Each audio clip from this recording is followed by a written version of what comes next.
Hello and welcome to another episode. I am Brian, the Unskilled Commander, and this is a new episode of Deck Break It Down. Today I thought I'd do something a little different, sort of, in that this is not completely a homebrew like most of my decks are, like all of my decks are really. This is the Angels Are Just Like Us But Cooler and With Wings Secret Lair. However, I've made adjustments to it by like around 10 to 12 cards. I don't remember exactly. So it's more on the side of mine, but it's still technically a precon, sort of. But first off, the deck is just crazy good. Now, to be fair, I've only play tested it in terms of like Muxfield and just like running through opening hand and drawing and going through the motions of turns.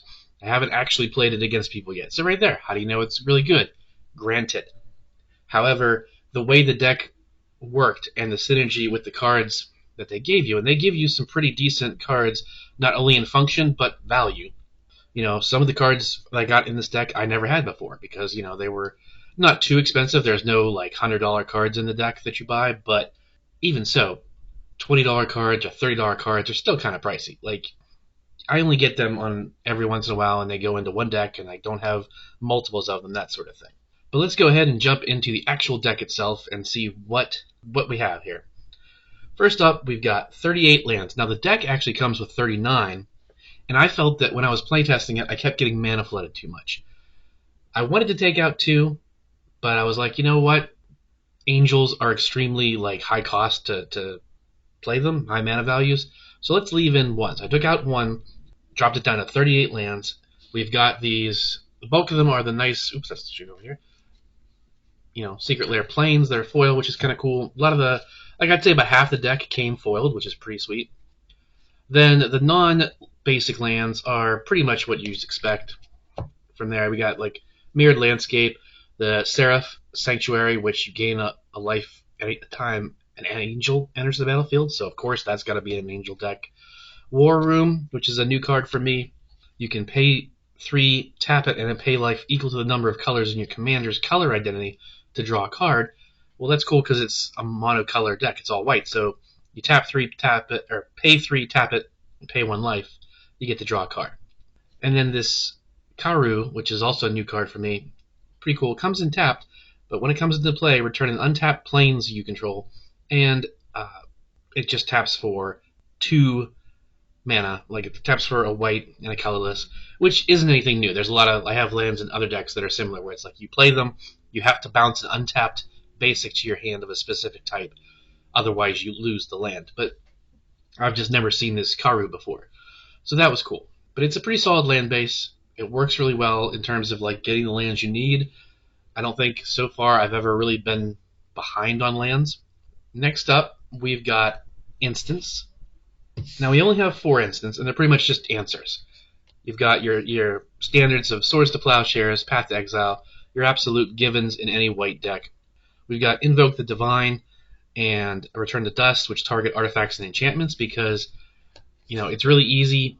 Most decks always have some sort of creature hate, but you really need to have a little bit of splashed in there for artifact and enchantment removal because basically if I don't want to say that like, oh, if you know what you're doing, because I don't, but looking at all the people I play against across all the different avenues, you know, even, you know, when I went to Command Fest in Baltimore and got to meet a bunch of new people, most people have important artifacts and important enchantments that are key to their win cons and or mess with your board state too much. So you definitely want to have those kind of things that can take care of that.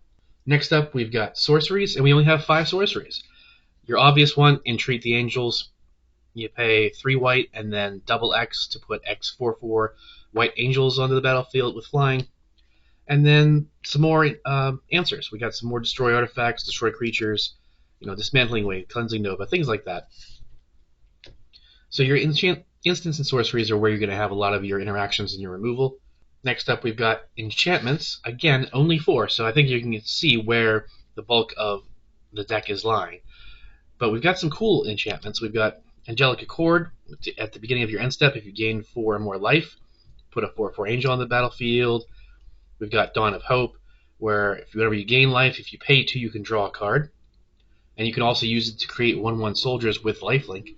So if nothing else, you're popping out a few little weenie blockers that'll gain you some life. Court of Grace with this really beautiful new full art foil treatment makes you the Monarch, and then you make tokens based on a 1/1, or if you're the Monarch, you make a 4/4 Angel. So again, these are basically just meant to kind of help round out your attack state. How many creatures you have, help get you some blockers if you're not getting where you need to be with the Angels, or if they're getting blown up. Then we've got artifacts, and we have 21 artifacts. Now, obviously, the bulk of them, not the bulk of them, but a good bit are your standard mana fixing. Soul Ring, Thran Dynamo, Arcane Signet. They came with a Pearl Medallion, which is really good. It's a $20 card, basically. Everflowing Chalice, things like that. Really, really standard stuff. However, some of the adjustments I made is I put in Belbay's Portal, which is an artifact that says you choose a creature type when it comes into play, and you can pay 3 and tap this to put a card of that chosen type on the battlefield. Most Angels are at least 5 mana value or higher. So it's a 5-drop to get this artifact in, and it only is once per turn. Now, of course, you could always put more cards in the deck that would allow you to untap and retap type of thing, but then that's taking the whole deck in a different avenue. I just like this because it gets you not a free creature, but a cheap creature on the battlefield quick. Whereas maybe you do get a little bit land screwed. You've only got like 6 mana, but you've got an 8-drop Angel in your hand. Boom, it now costs 3, and you maybe have some leftover mana for one of the artifacts like a Soul Ring or something like that to help you along. It comes with the deck itself came with an Urza's Incubator, another pricey card that I've never had before, which is really cool because you get to choose a creature type, and it makes those creatures cost 2 less. Most things cost 1 less. Making it 2 less really helps with Angels, again, because they have a high mana value. Some more additions that I did was I'm taking the deck and leaning it heavier into the life gain.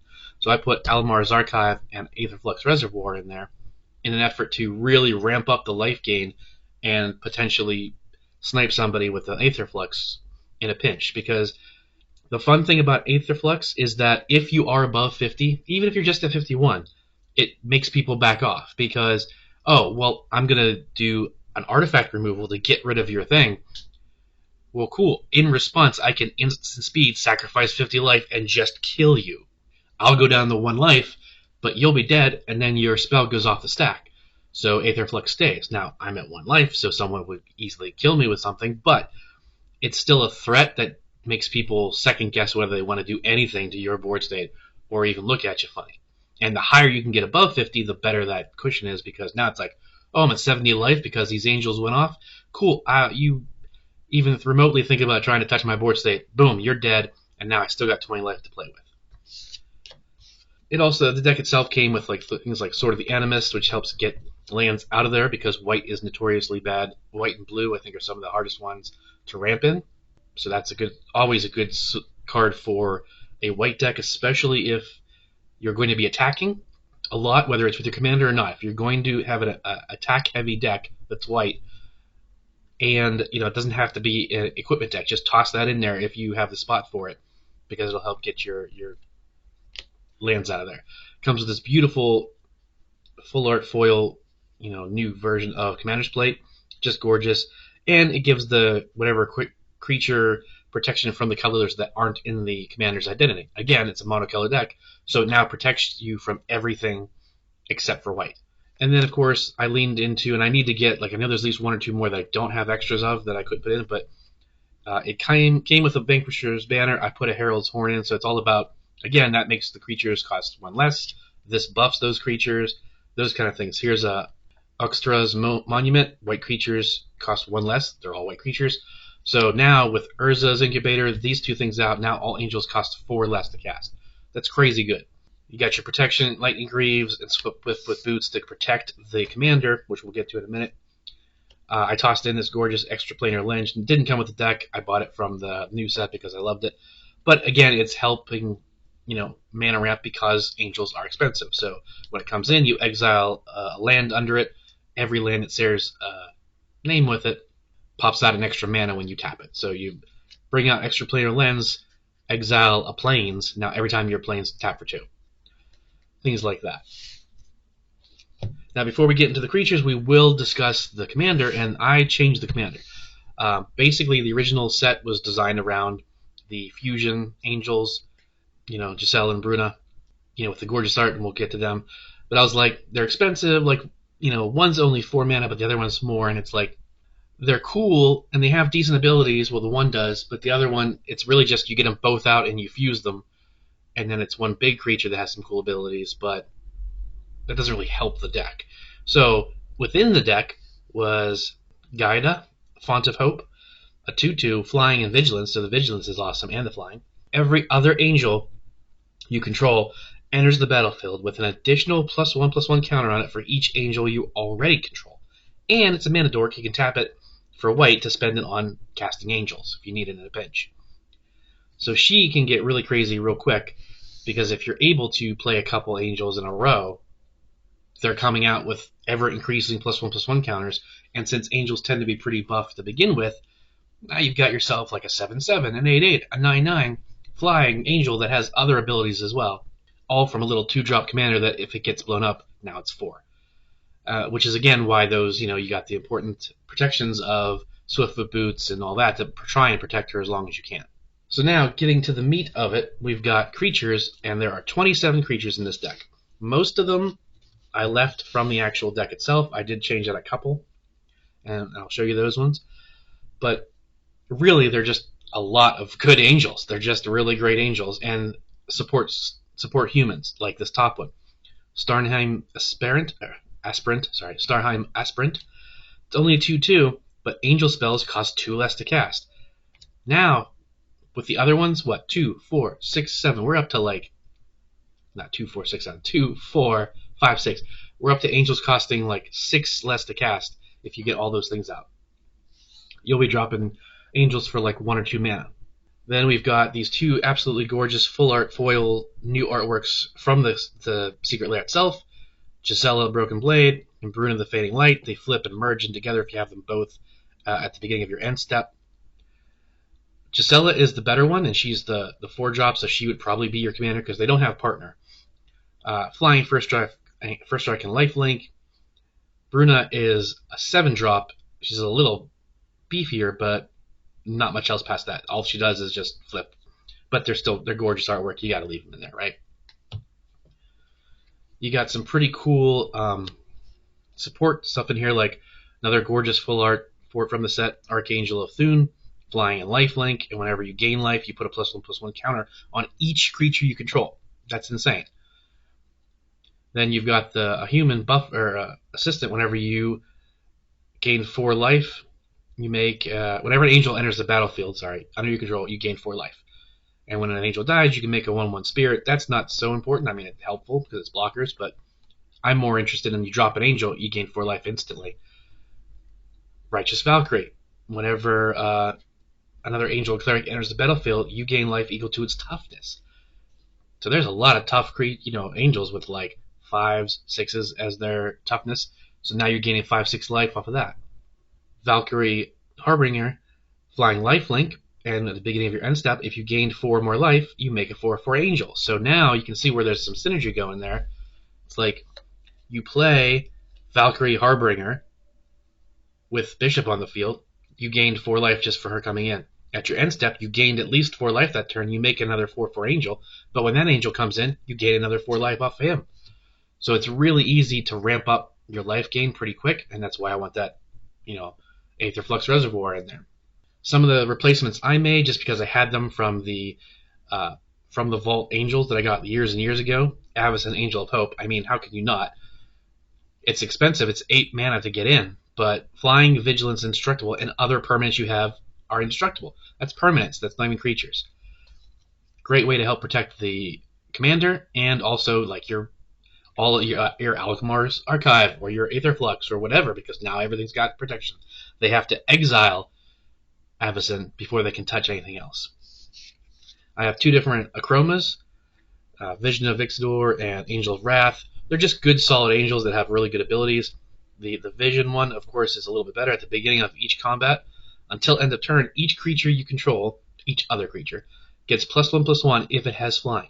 It gets +1/+1 if it has first strike, and so on for like pretty much just word soup of all the major important things like flying, vigilance, first strike, double strike, blah, blah, blah. So any creature that has any of those things get +1/+1 for them, which means, hey, your commander is now going to get +2/+2 just by having flying and vigilance on her. And the other ones have flying, vigilance, first strike. Look at, Akroma herself would get a buff of like a bajillion. So there's a lot of great synergy with the alien angels, which is probably what they are. And then you've got just a bunch of other really just great angels that have, and a couple humans that just work within the deck doing important things. Angel of Vitality, if you gain life, you gain that much +1. Archangel of Ties, as long as it's untapped, people can't attack you unless they pay one, so it's a little bit of a pillow 40 right there. So on and so forth. So, like I said, I leaned heavy into the idea of the deck gaining life. Through the angels, there's a lot of triggers in there, whereas like if you gained X amount of life this turn, make a token of some sort, make this, do this. So ideally, you've got a lot of creatures and ways to lower the cost of angels, so you're able to get a lot of angels out fast. The angels all work together really well to gain you a bunch of life, and just do a lot of damage in the air over your opponent's most battlefield. And then, hopefully, if push comes to shove, you got yourself a high life total of like 60, 70, 80, and you got your Aether Flux out there. You just pipe someone right to the face, and they're gone, and you still have enough life to survive the remaining players coming at you. And hopefully you build it back up fast enough to maybe even snipe one more person, and then swing on the last person for damage in the air. So there you go. That is the Angels, our Cooler's Us, blah blah, Flight Secret Lair thing. That was a really good buy. I'm really glad I got it, actually. I was kind of hesitant, but I'm like, oh, the artwork's really awesome, and I did see that there was like the medallion in there. I'm like, well, medallions are, $20. That's a good card to have. So I went ahead and got it, and really, really glad I did, because it's a fun game, fun deck to play. And I think with the tweaks I've made, it should, not work better by any necessarily, but just work a little bit more fun in the way I want it to. And hopefully over time I'll tweak it enough that I can claim it's mine, as opposed to just being, well, I bought this deck, and it kicks the crap out of everyone. So there you go. Angels deck break it down. I hope you saw some cool cards, maybe got some ideas for your own white deck or angel deck or creature deck, and let me know in the comments if you did, if you got some value out of it, and I will see you next time.